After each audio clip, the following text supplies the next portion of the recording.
the distinguished President of the Institute, Mr. Ashwin G. Dilwari, the past presidents of the Institute, my colleagues, icon of the profession, Shri C.B. Anant Krishnanji, council members, vice president, council members, members from the chapters, regional councils, and very distinguished delegates. It's a matter of great privilege and pleasure that Ashwin ji has selected one of you to represent all of you on this occasion. So it is a gathering of us, and it is a address and discussion of all of us. The Institute has made great strides, and 3 excellent programs today. We had On Look Business Magazine, a lovely effort and absolutely right direction, which we are looking for, and we are taking steps. We honored our own icon of the profession, Mr. C.B. Anantakrishnanji, who mentioned that HAL today is more than 3 lakh crore capital marketization. I have been in the Ministry of Defense and practically visited all the units of the HAL. The kind of transformation is taking place, the kinds of transformation which is taking place in the defense, and the work being done by the entire defense establishments, and particularly HAL, is extremely great. We are talking of light combat aircraft, which is 4.5 generation. The world is looking for 5th generation. We are also looking for the 5th generation aircraft. It is practically seen as a substitution of Rafale to an extent, and it is a replacement of MiG-21. The order book of HAL, which is represented by our members, their drive and force, I think would be more than, I don't know exact figure, but maybe more than 1 lakh of crore rupees. So enormous work is being done in LHA, light combat aircraft, and even the aircraft parts of Boeing, they are also being manufactured. If one sees the factory of HAL, is enormous. And our profession, cost and management accountants, the members are playing very, very significant role there. We welcome you, and it's rightly given to you, your efforts, and to all the members. MOU signing, lovely. I mean, I was hearing the presentation, and this is the direction which we are looking for, and I compliment the President and all the council members for the steps, very positive steps in this direction. It's a great effort, and it's the kind of direction we are looking for, and the good words which we listen from Ms. Jayashri Das Verma, National President of FICCI FLO. Viksit Bharat, Samriddha Bharat, when we are talking of, it is a great achievement, the great direction which we are looking for. The Institute has selected the right theme. The President also mentioned that the government is very keen to take the views of the Institute in structuring, forming, and working in the direction of Viksit Bharat. They have taken the view, they are taking the views of the government, of the Institute, how this program can be taken forward, and as he mentioned, he is also engaged in collaboration with IIM, and work in that direction is going on. This represents the aspiration. See the charming faces on the screen. They are all Indians, and they are looking to move ahead in the direction. Looking forward for the year 2047 to have a Samriddha Bharat,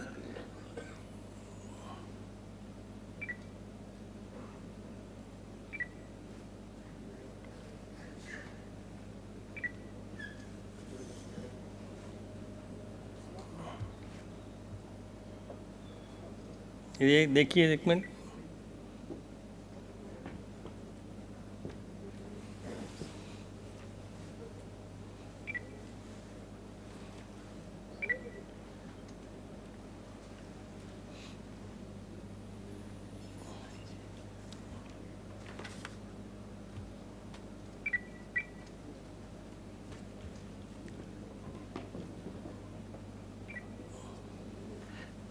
We know India today, when we are standing at the 75th year of our independence. It's the fifth largest economy. We moved over from ninth to fifth, and it is poised to be the third in the 5 years. This is third largest economy as on date in terms of PPP, purchasing power parity basis. As we know, 100 rupees, the ratio is about 3.3, and we are today the third largest after China, America, then comes the India. We have 22 million diaspora across the world, and they have all great attachment to the country. They look forward, they relate themselves.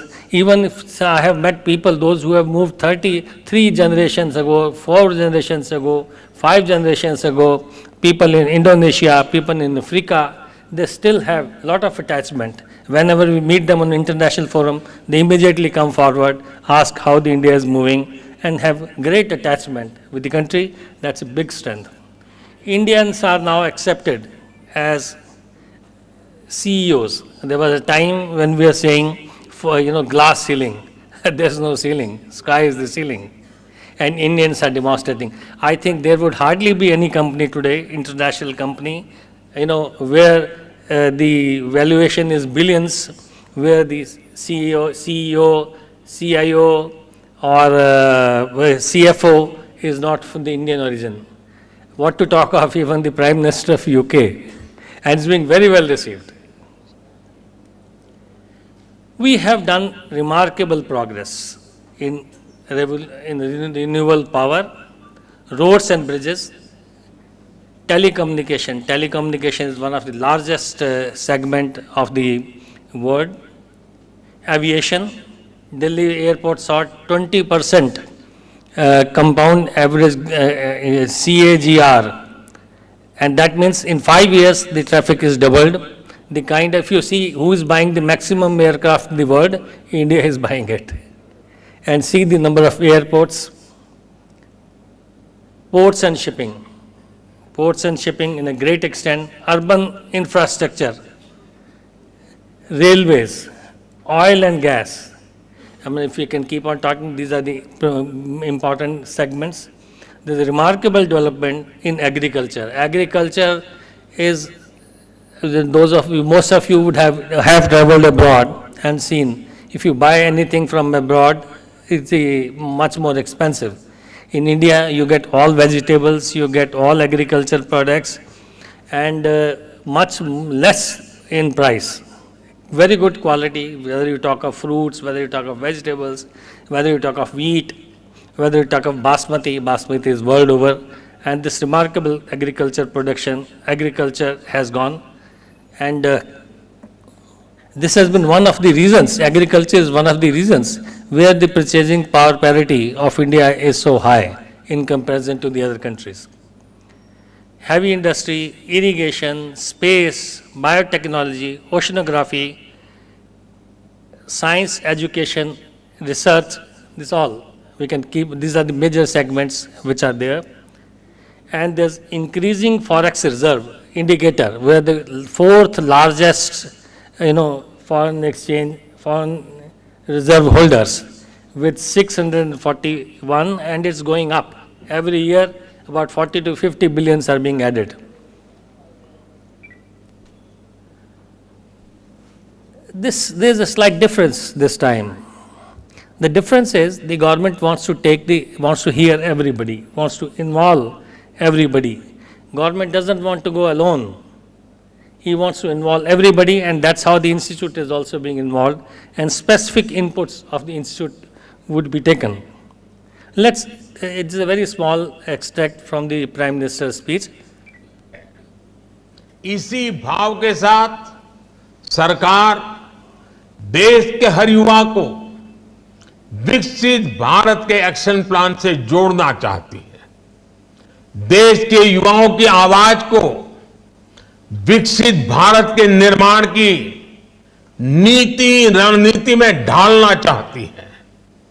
युवाओं के साथ आप सबसे ज्यादा संपर्क में रहते हैं, इसलिए इसमें आप सभी साथियों का योगदान बहुत महत्वपूर्ण होने वाला है। साथियों, हमें प्रगति के जिस रोड मैप पर चलना है वो सिर्फ सरकार तय नहीं करेगी, उसे देश तय करेगा। देश के हर नागरिक का इनपुट उसमें होगा, सक्रिय भागीदारी इसमें होगी, सबका प्रयास। So we heard the government wants to involve every citizen, सबका साथ, सबका विकास. That is the motto, and it's unlike, previously the planning commission would put forward and things would go. Now everybody's involvement is being looked forward. Now I would very briefly touch upon what the parliament paper which has been presented on the parliament president was referring to, and see the vision of India at 2047, transforming the nation's future. This is the growth path and the indicators for 2030, 2040, 2047. We're looking for GDP growing in rupee trillions at 3,604 trillion rupees.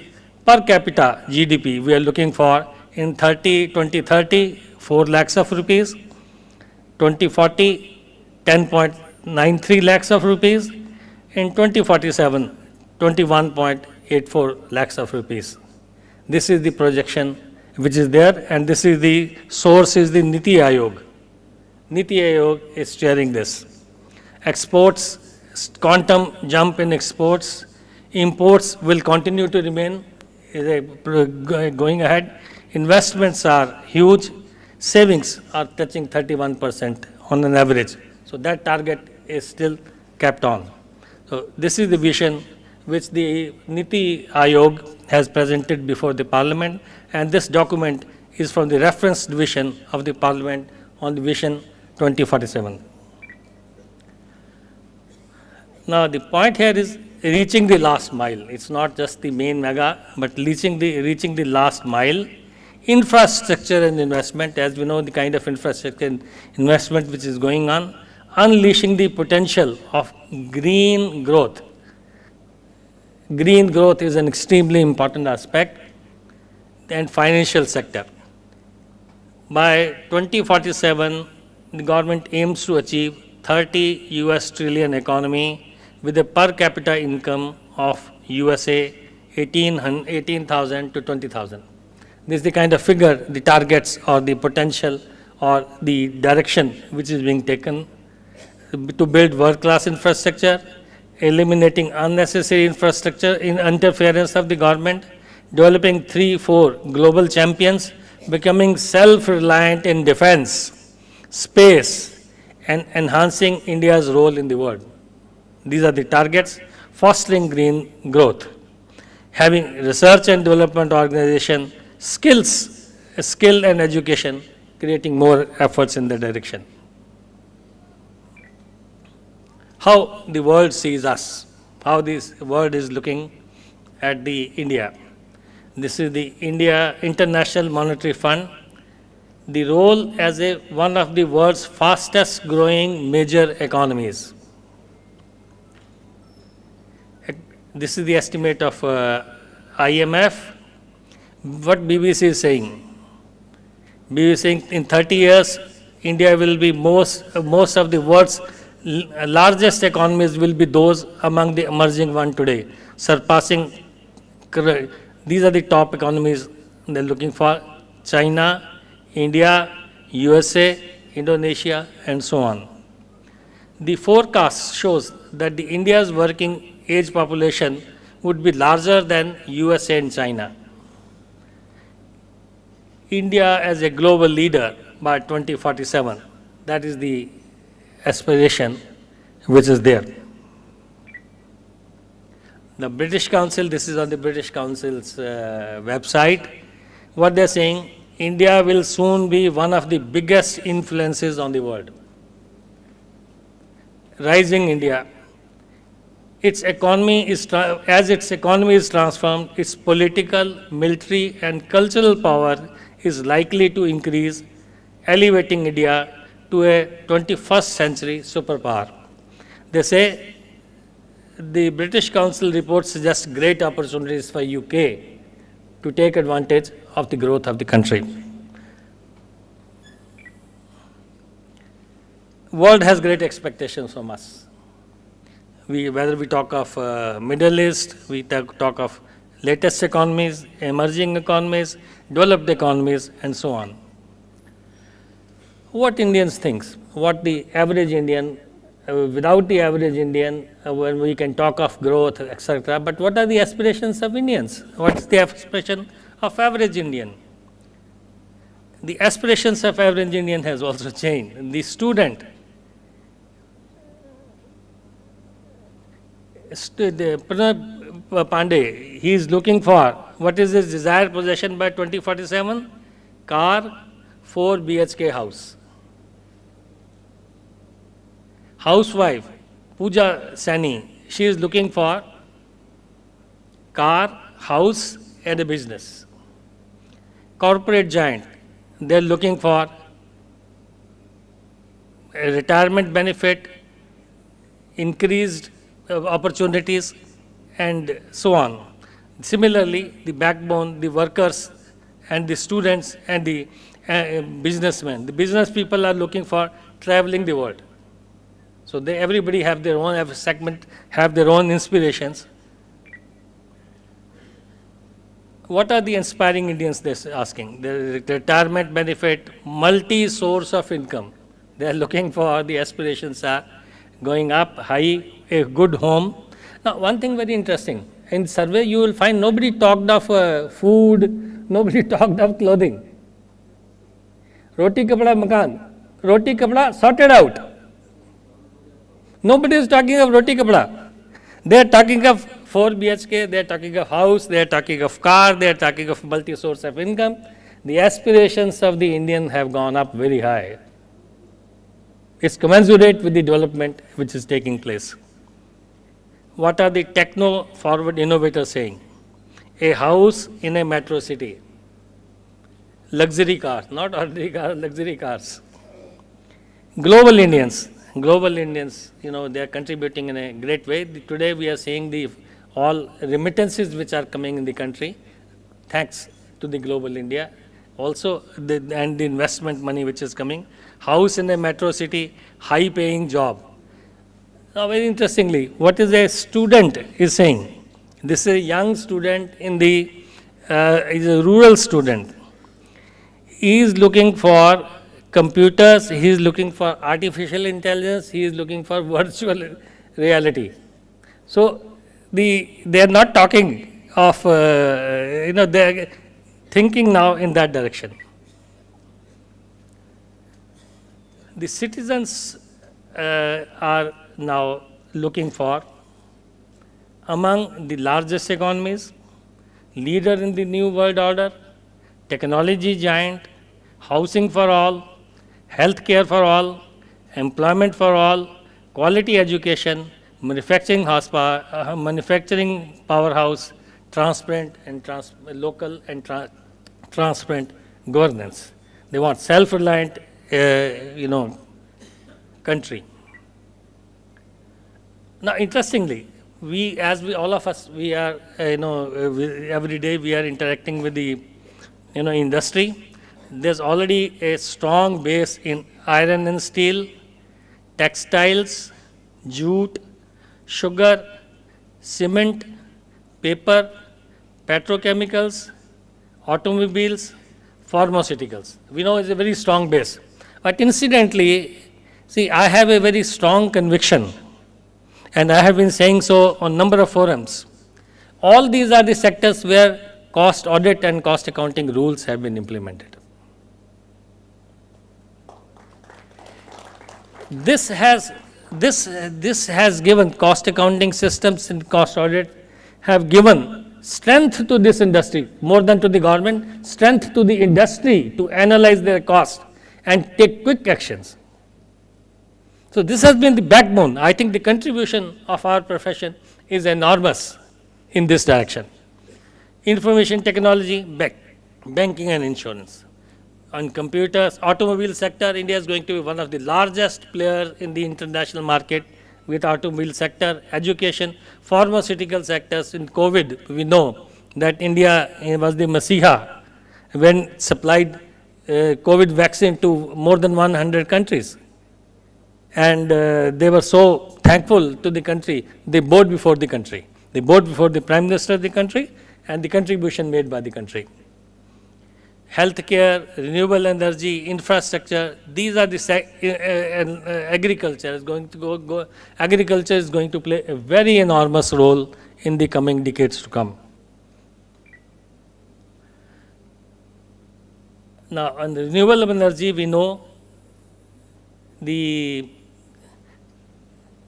Adani Group is going to put up 30 gigawatts of power, both wind and solar. And the space they are taking is equivalent to 2 lakh acres, which is equivalent to the size of the Paris. And that is being utilized. For this will reduce the carbon footing. The Tata Group is going ahead with 100 megawatt of solar photovoltaic, with a photovoltaic project of 120 megawatt. The trend in the world, once the prices of the battery comes down, the trend is going to be generate solar power, store it in the batteries and use them in the off solar time. India aims for 500 gigawatts of renewable energy installed capacity by 2030. Healthcare, CAGR 22%. Healthcare and pharmaceutical is one of the strong sectors. India is expected to produce over half of the world's new capacity for renewable energy in next 3 years. And electric vehicle, all us we know, the electric vehicle is a great potential and we are having very strong strength and working on. Now, these are the sectors where the CAGR, information technology 18.8%, renewable energy 15.4%, healthcare and pharmaceutical 22%, electrical vehicle 35%, telecommunication which is already so much established, so much work is there and it is already reached a very great extent, will continue to have 9.4% growth, fintech 30.5% growth. So enormous growth is expected. Enormous growth is expected in the coming years. Therefore, yesterday it touched 18K Sensex. Sensex is rising, reflecting all these aspirations. And yesterday, again, there was a jump of 624 points.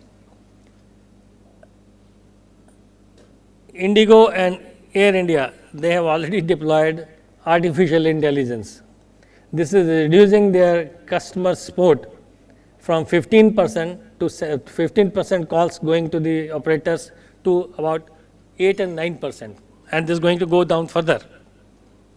Adani Group is planning to double the capex for financial year 25 to 1.3 lakh. There was a time when the budget of the country, government was couple of decades back of this magnitude. Now, largest companies are putting the capex of this magnitude. Now, how is this coming? There are 2-3 factors which are there. One factor is the world is growing at an average growth rate of 2.8. India is consistently doing and is expected to do 6 to 7 to 8%. So, there is an enormous quantum and there is a gap in the per capita income of average person. So, there is a inherent demand. पानी वहीं जाता है जहाँ गड्ढा होता है. तो जहाँ जरूरत है वहीं सबसे पहले मनी जाएगी, money will be available. And this is and another interesting thing, the birth rate has come down. India's birth rate, average birth rate is about 1.7 now, and the developed economies is 1.24. That means they are not able to replace their workers, their manpower.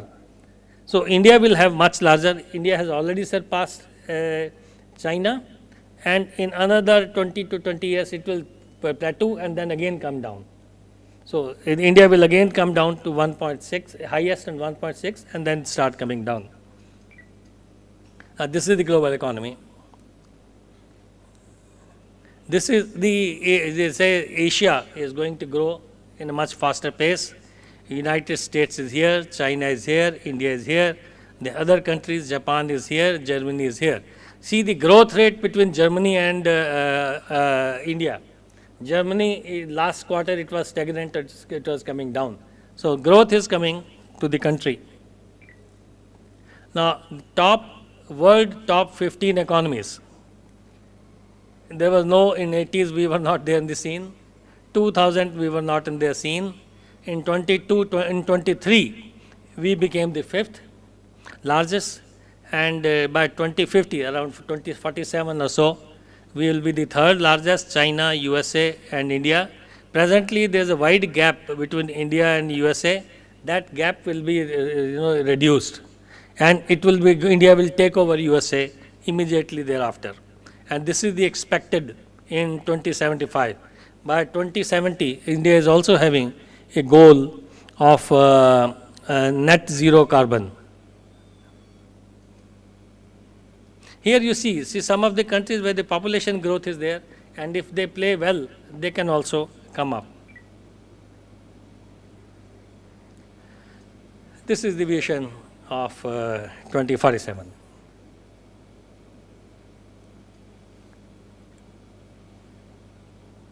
$30 trillion economy, 18.75 thousand per capita income, population of 1.6, average age longevity 72 years, and 90% literacy rate, markets 5.8 trillion, and this is the overall picture of the projected picture of the economy. Now this world is there, world is doing very well. What do we need to do? As President also mentioned, that we have also to focus. We have to focus on where the profession will be. Undoubtedly, there will be Anant Krishnan, more and more Anant Krishnan. More and more of our members, they will acquire a very high role in the industry. Their role will increase. In all corporate sector, they will be received very, very well, and not only received very well, they will be led. They will be asked to lead. So this is the picture, and the enormous benefit. As you see, the recruitment which is taking place, all companies are coming, global companies are coming. My past presidents are sitting here, all of them are nodding, where the council members are very dynamic. They are projecting and they are saying, yes, we are working for that. So what do we have to do? How do we catch this opportunity? I think that is very important and central. I would very briefly discuss with you, and I would also like to have your imagination and your contribution. Would you like to say that these are the areas where we can work? Each one of your suggestions will be extremely useful for the institute to come forward, plan, move and do further things. As I mentioned, the corporate roles will continue to increase. Big industry is not going to work without you. Take it from me, full stop. Those who will not work with you, they will fail. Fail because they will not know their costs, they will not know their costs, they will not know their margins, and they will underperform here or there, somewhere or there. Costing, management accounting plays a very, very important role. The more the people and the industry realizes it, better it is for them. We have to strive with our population, with increasing role, with the number of accountants we are going to produce, we have to strive to be world bookkeeper, cloud-based services. Very soon we will have to work in that direction. I think institute may start working something on this, some working group or whatever. We need to strive, and that is what the government is also. In India today is leading. 51% is the services. We are English-speaking nation, and our laws, rules, regulations, acts are almost similar with the small changes here and there to the international level. So we need to strive to be world bookkeeper, and cloud-based services are, extremely useful. Whether it is SAP or even the small, Zero, QuickBooks, all of these accounting softwares are now becoming global, becoming cloud-based. Cloud-based means you can operate anywhere in the world and provide service. And the cost of providing service in India is much less. I was discussing with some of my friends. They were saying that the new emerging cost accountants, young ones, now they are sitting in Lucknow, they are sitting in Uttarakhand somewhere, and they are providing service from there. Someone sitting in Lucknow is providing service there. So I think this model we need to work. We have to enhance, we have to skill our people on that. Similarly, cost and management accounting, cloud-based. We need to work for business management. This is extremely important. Our leaders, what is our strength? Our strength is that we analyze business decisions much better way. We understand finance, we understand operations, we understand economics, we understand global trends. So we need to put them together and work as a business management advisory service. IFRS, world is looking for. Their accountants are very expensive. If we can provide this service, it's going to be very helpful. The world is changing now. If you go to the, in UK, USA, and European countries, they are not terming you as a finance manager, finance director, and so on. Role is changed. Role is now finance business partner role. Finance business partner. Now the term is finance business partner. You are a business partner looking after the finance, profitability, operations, everything. While someone else is looking up as a technical business partner, operation business partner, and this finance business partner is right from a small company to the largest company, to a government department, to a hospital, to any other setup. Finance markets, advisory and intermediary role we have, and this we need to, I think in all these areas, the institute has to take opportunity, take lead, and some of our members have to take lead and see how we can strengthen and go ahead in this direction. Now, demand of accountants in the world. There is a strong demand of professional qualified accountants, I can tell you. The cost of producing a qualified accountant in India is far, far less than producing a qualified professional accountant anywhere in the developed country. So we have clear-cut a great advantage. We have been boasting our profession. 50,000 रुपये खर्च हो तो एक अगर कोई talented लड़का है तो वो कॉस्ट अकाउंटेंट बन जाएगा, और बन जाएगा उसकी पहली सैलरी ही 50,000 रुपये उससे ज़्यादा होगी. So there is a strong demand world over of professionally qualified accountants. Qualifications are recognized. The institute has put on the website, they are recognized across the countries. We need to now train also for the global markets. I have, a few months I spent abroad, I have observed all these details I am sharing with you, the inside out, what's happening in the world. So I take this every word I am mentioning here about the accountants as one big opportunity for each one of you. There is a need to train for global markets. There is a demand in Europe, UK, USA, Middle East, African continent. In Europe, almost all the countries, they want you. They are already placed as a skilled worker category. We need to, for getting those opportunities, it's not going to come as it is. चले गए, हम 5 गए, आ गए हम, बहुत बढ़िया है, आप हमें जॉब दे दो, ऐसा नहीं होने वाला. We need to acquire required knowledge and collaborate with the firms across the continent. We need to work in that direction. Do professional courses for world practice. There could be small courses, could be add-on things. We can do that and work on that.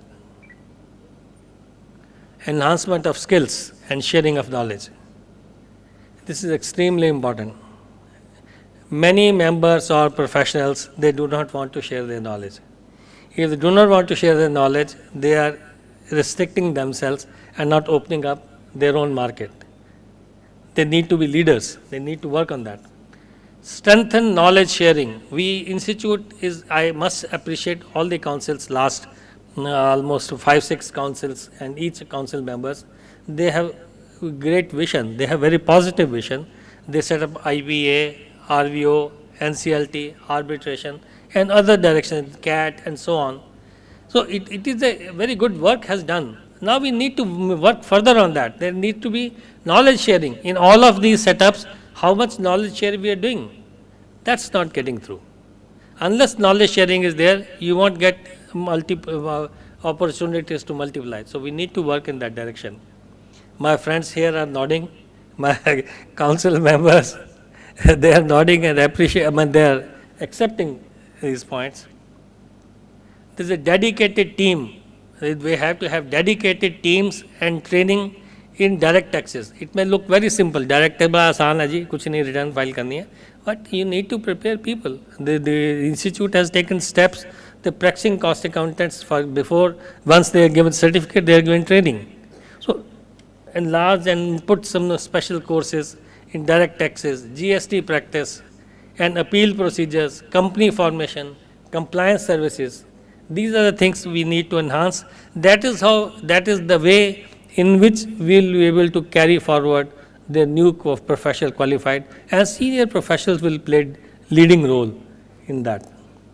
There are short courses for international markets. There are cloud-based accounting software is there. Feasibility studies and banking services. These are the areas we have. Project management and controlling cost over and above. This is the enormous opportunity. Enormous. Project management is a cost benefit analysis in project, cost analysis in project. And if you can control costs in project management, specifically focus on cost, how can you reduce cost, then that is stop or control cost overrun of projects. There was one news item, 6 lakhs crores is the cost overrun of the projects which are there in the government. So if we can contribute this, I think, whatever we can contribute, every small bit of it will be which will go in a great way.